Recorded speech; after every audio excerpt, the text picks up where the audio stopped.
Macam ni lah bentuk customer hantar gambar dengan saya. Dia kata fitting tu dah pecah dalam. Lepas tu dia tampal guna epoxy lah tu yang nampak macam coklat tu.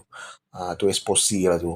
Tapi dia kata tak boleh juga sebab tembus dia tu. Memang tak boleh lah. Nama pun dah pecah kan. Mana boleh tampal guna epoxy. Lepas tu saya try lah hack. Rupanya keras, betul-betul keras epoxy ni. Dia dah 2 hari dia cakap dia tampal guna itu. Tapi tak apalah, saya ada mata yang tajam sikit kan. Jadi saya try lah buka balik macam tu. Dia cakap tak nak pasang tile, jadi tak apalah, walaupun tak pasang tile kita cubalah buat. Yang ni tersilap letak kamera. Saya pun tak perasan ada pipe sinki tu kan. Jadi dapatlah juga saya buka benda tu. Tu dah terbuka lah tu. Barulah nampak macam dalam gambar tu. Bila dah buka baru nampak macam dalam gambar yang first tu kan. Lepas tu saya hack. Macam biasalah hack. Untuk bagi kita senang potong apa semua. Untuk masuk fitting baru. Lepas tu kita potong yang lama tu. Kita potong yang lama. Lepas tu kita cabut. Cabut macam tu. Lepas tu kita hack balik. Customer ni duduk jauh sana, ya, duduk arah Damansara. Itu sebenarnya taklah jauh sangat, tapi biasa saya buat dekat-dekat je. Yang ni agak jauh sikit lah kalau arah Damansara tu. Tapi saya cover je. Tapi ada time dia lah, macam kalau saya rajin saya pergi, kalau tidak saya tolak macam tu. Sebab saya tak suka di sana tu jam.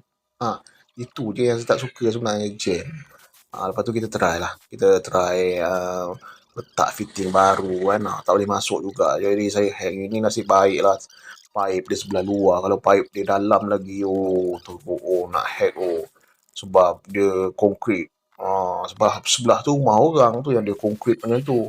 Nasib baik pula customer ni cepat-cepat repair yang bocor. Kalau tidak habis rumah orang sebelah pun kena. Itulah korang kalau macam pipe bocor dalam ni, cepat-cepatlah repair. Nanti rumah orang sebelah pula terbabit sama. Ni saya try ketuk-ketuk sikit. Rupanya tak ketat. Saya ketuk-ketuk lagi ya, sebab dia terlampau sempit sangat lubang tu kan.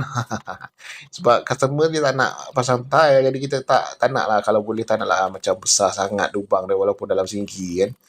Tapi saya dah beritahu juga customer tadi, kalau macam susah nak buka, memang nak tak nak kena buka besar-besar sikit lah. Tapi customer cakap tak apa, dia kata tu. Dia kata tak apa, tapi dia pun cakap tak nak tutup. Tutup pun tak nak, dia simen pun tak nak. Ni tak biar macam tu sebab dia bawah sinki dia macam tu. Nanti kalau patah dia boleh buat sendiri, boleh lah. Saya try lah buat macam tu. Kan dah siap dah.